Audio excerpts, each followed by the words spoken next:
Welcome back. Do you hate me? I couldn't resist that cliffhanger.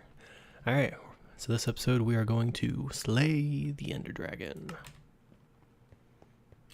First things first, I need to get up there in a freaking hurry.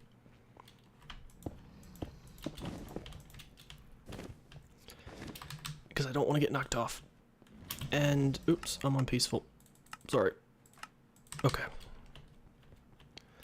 So we need to get towards the center. Alright. So need to start breaking these things.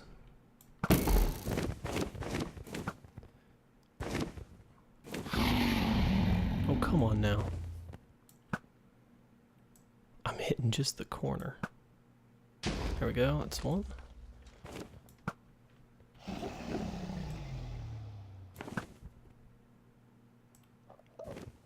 Yeah, I hear you, Enderman.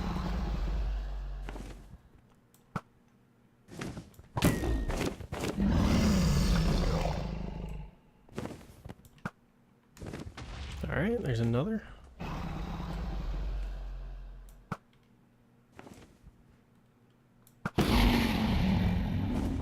Pretty much don't need to worry about hitting it until after we've gotten these healing towers down.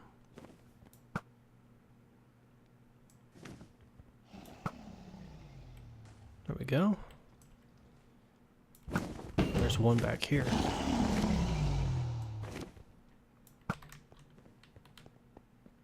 Oh, I thought I hit it.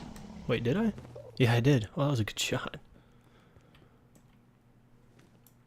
I kind of want to make this, if I can, I want to kill the dragon near an edge so that I can build the Enderman farm near the edge as well.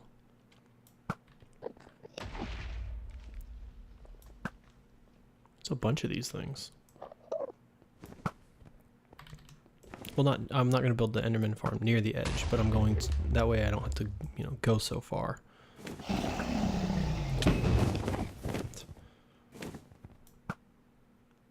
Okay.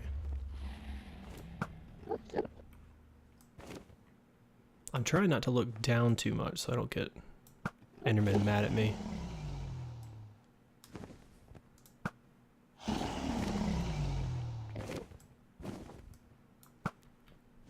Okay.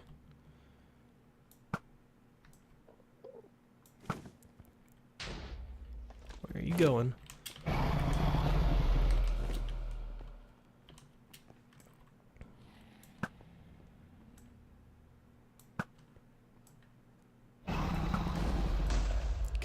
So if I keep it over... Oh, I don't have any food. I need to be careful. I forgot to grab some. If I keep them over here, this would be pretty good.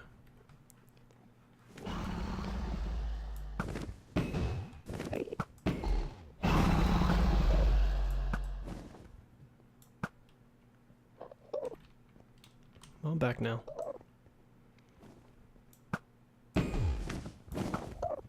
I'm glad that hitting the Ender Dragon doesn't make the Enderman mad at you. Oh, there's still a healing tower over there. I need to get that one.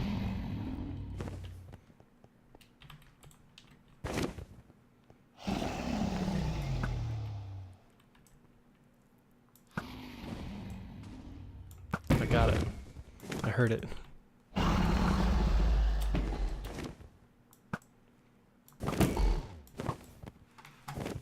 It's awesome having an infinity bow.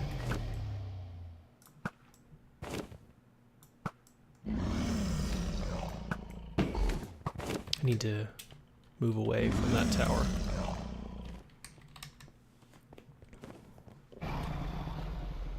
Get myself back over here. Come on back now.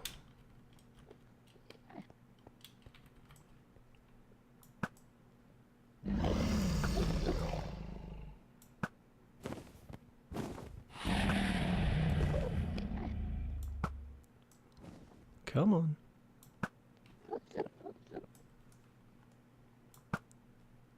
I don't have long enough reach on my bow. Basically just have to wait for it to come to me.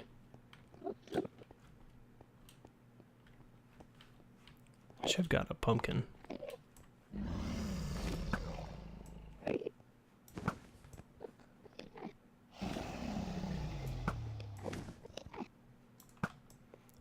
Come on now. Come on down.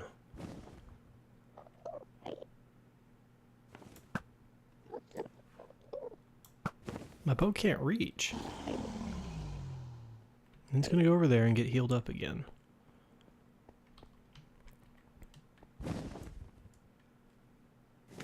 Come on, turn around.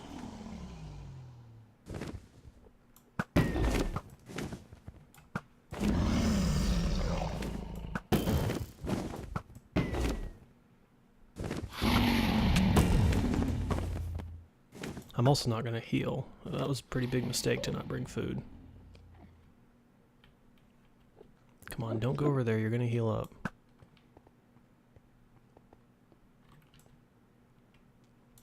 It's funny, he knocks the Enderman out of the way.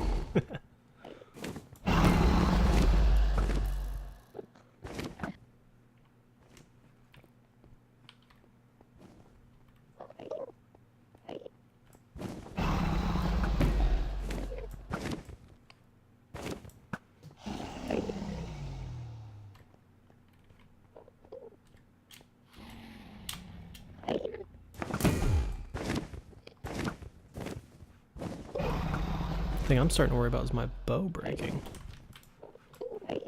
Wasn't paying attention. Come on back.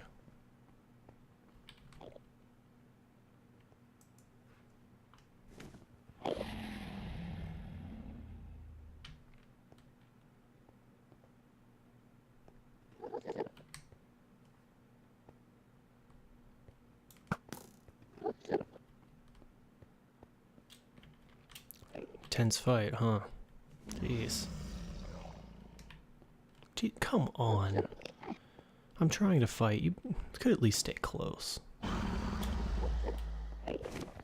No, don't go over that way. There's healing towers that way. Oh, really?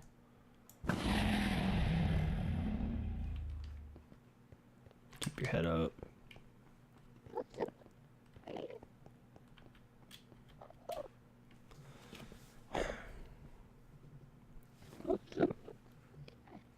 I mean, seriously, if I died of hunger...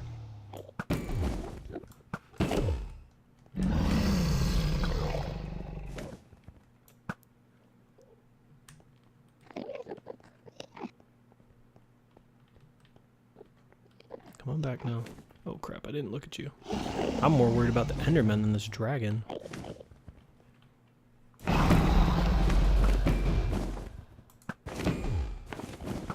Alright, we're about 2/3 of the way there.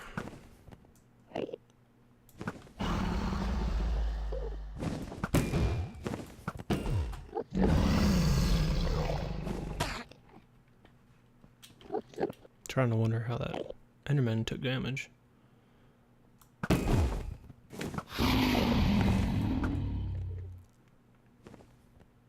That was a good hit. I used to play on a server where, no. Where, the end had like 100 Ender Dragons in it. And, like, you'd get close and they'd just swarm you. I think they had it. I didn't look at you. They had Ender Dragon spawners, I think, in there. Come on. Come back here, damn it.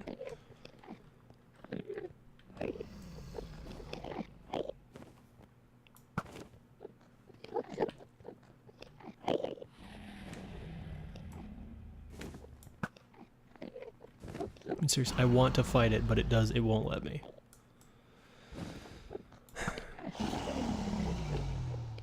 Turn around and come after me.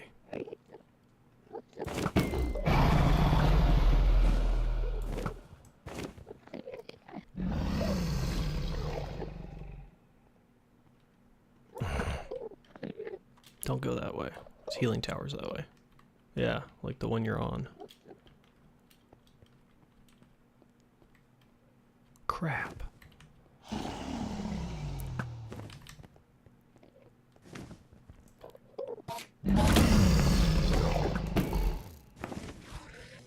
Damn it. I think an Enderman's mad at me.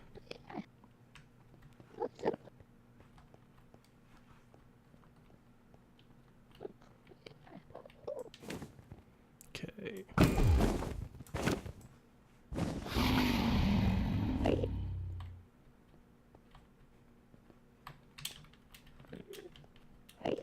Come on. You're almost there.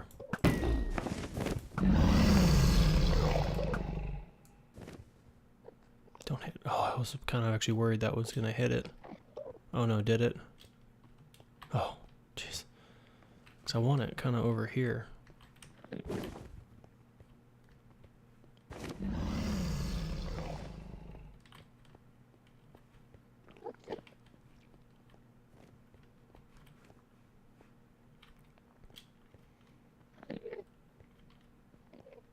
Where'd you go? There you are. Come on back. No, no, no. No, no. Damn it. I don't have anything to eat either. I'm gonna die of hunger.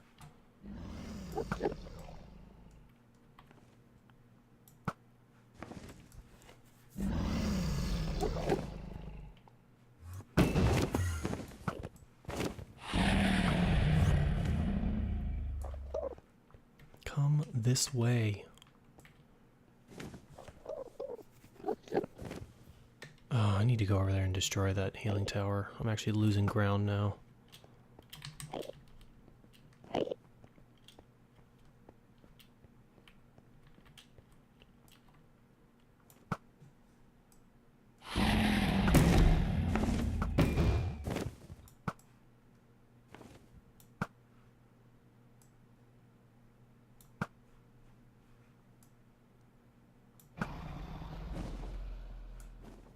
Alright, I got those two.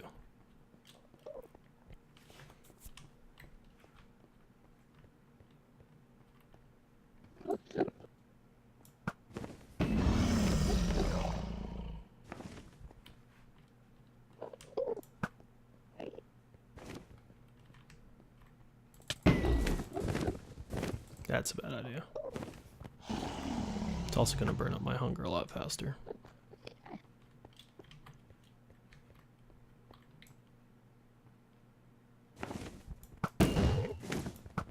Got it. Finally.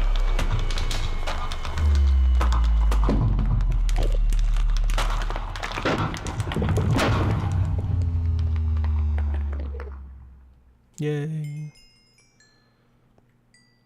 I don't really care about the experience. Wonder how high it'll get me. That's a pretty good location for this too. I'm pleased with that. 70. 73. No.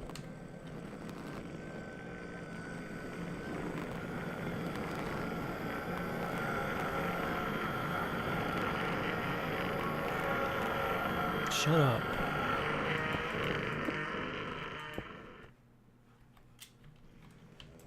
Crap, I looked at that guy. I'm going in. Run away. Okay, so that is the Ender Dragon fight. And a horribly annoying screech. So I will actually read this, if you've never seen it. I'll probably put an annotation on where to skip, or at least a time code and where to skip to, if you don't want to hear this. But I see the player you mean. BombFish? That's me. Yes, take care. It has reached a higher level now. It can read our thoughts. That doesn't matter. It thinks we are part of the game. I like this player. It played well. It did not give up. It is reading our thoughts as though they were words on a screen. This is how it chooses to imagine many things when it is deep in the dream of a game. Words make a wonderful interface, very flexible, and less terrifying than staring at the reality behind the screen. They used to hear voices before players could read, back in the days when those who did not play called the players witches and warlocks, and players dreamed they flew through the air on sticks powered by demons. What did this player dream? This player dreamed of sunlight and trees, of fire and water. It dreamed it created, and it dreamed it destroyed. It dreamed it hunted, and it was hunted. It dreamed of shelter. Ha! The original interface. 1,000,000 years old, and it still works. But what true structure did this player create in the reality behind the screen? Worked with 1,000,000 others to sculpt a true world in the fold of the whatever, and created a something for something in the something. It cannot read that thought. No, it has not yet achieved the highest level. That it must achieve in the long dream of life, not the short dream of a game. Does it know that we love it? That the universe is kind? Sometimes. Through the noise of its thoughts, it hears the universe, yes. But there are times it is sad in the long dream. It creates worlds that have no summer, and it shivers under a black sun, and it takes its sad creation for reality. To cure it of sorrow would destroy it. The sorrow is part of its own private task. We cannot interfere. Sometimes when they are deep in dreams, I want to tell them they are building true worlds in reality. Sometimes I want to tell them of their importance to the universe. Sometimes when they have not made a true connection in a while, I want to help them to speak the word they fear. It reads our thoughts. Sometimes I do not care. Sometimes I wish to tell them, this world you take for truth is merely something, and something. I wish to tell them that they are something, in something. They see so little of reality in their long dream, and yet they play the game. But it would be so easy to tell them. Too strong for this dream. To tell them how to live is to prevent them from living. I will not tell the player how to live. The player is growing restless. I will tell the player a story, but not the truth. No, a story that contains the truth safely in a cage of words, not the naked truth that can burn over any distance. Give it a body again. Yes, player. Use its name. BombFish, player of games. That I am. Good. Good. Take a breath now. Take another. Feel air in your lungs. Let your limbs return. Yes, move your fingers. Have a body again under gravity and air. Respawn in the long dream. There you are. Your body touching the universe again at every point, as though you were separate things. As though you were separate things. As though we were separate things. Who are we? Once we were called the spirit of the mountain, father, sun, mother, moon, ancestral spirits, animal spirits, jinn, ghosts, the green man, the gods, then gods, demons, angels, poltergeists, aliens, extraterrestrials, leptons, quarks. The world's change. We do not change. We are the universe. We are everything you think isn't you. You are looking at us now through your skin, your eyes. And why does the universe touch your skin and throw light on you? To see you, player, to know you, and to be known. I shall tell you a story. Once upon a time, there was a player. Player was you, BombFish. Sometimes it thought itself human on the thin crust of a spinning globe of molten rock.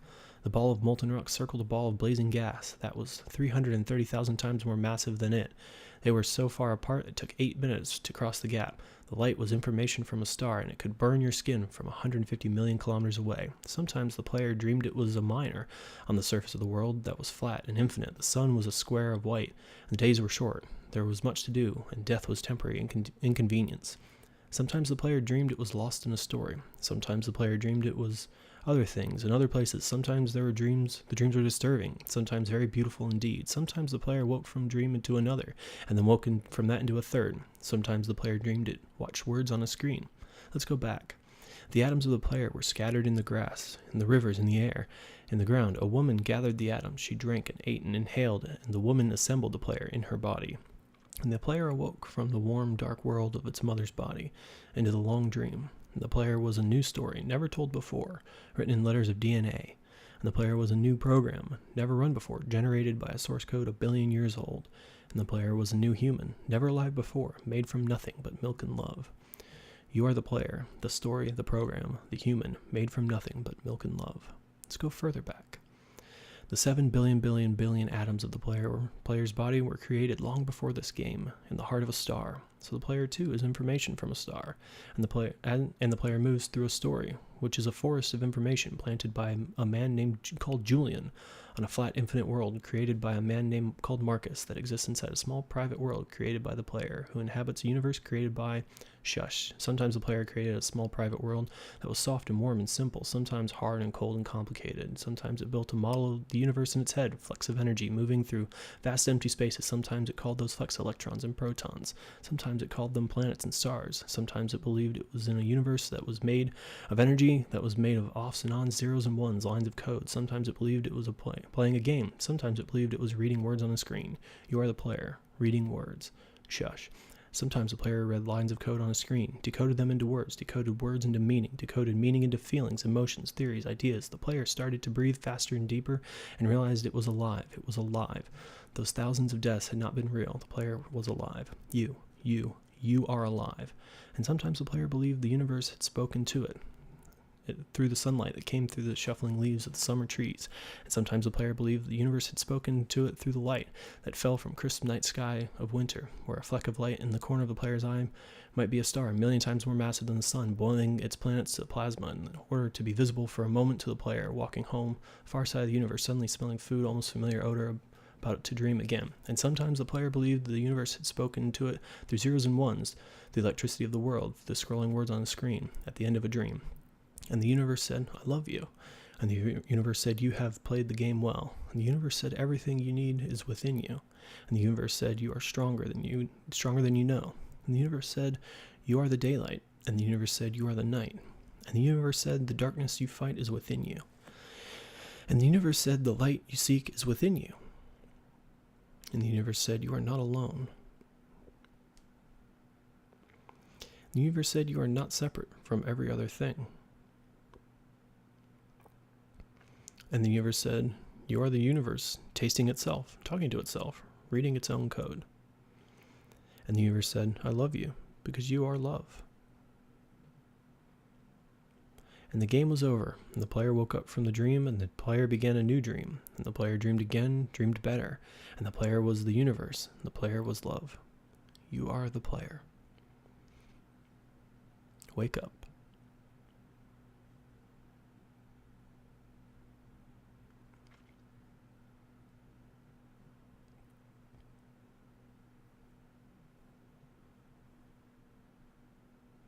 And the Minecraft credits. That was actually a lot more difficult to read than I thought it would be. Man, they need to slow that scroll just a little bit. Alright, so here are the Minecraft credits. I'm probably just going to skip these because, you know what, I can look it up. And so we're back. I actually thought, oh, that's nice, it drops you off at a bed instead of just off in the middle of nowhere. That's new. Okay, first things first. Food. I actually kind of like the little story at the end. I wish it wouldn't make you watch it every time you jump through an end portal. That would be nice, but you know, what can you do? It would be nice if you saw it once that you could go and hit a credits button or something and see it again if you really wanted to. Okay, so I'm going to check the time on this episode, because it actually took longer to read than I thought it would. It was longer than I remembered. And we need to create a way out of here. But for this episode, that is enough. I hope you enjoyed it. I hope you liked the fight, even though it's, you know, that's not the best boss fight in history. And I hope you liked hearing that little, I think it's considered a poem or something at the end. But I've been BombFish. And if you like this, go ahead and hit the like button. It helps a lot. If you want to see more, go ahead and subscribe. And I will see you in the next one.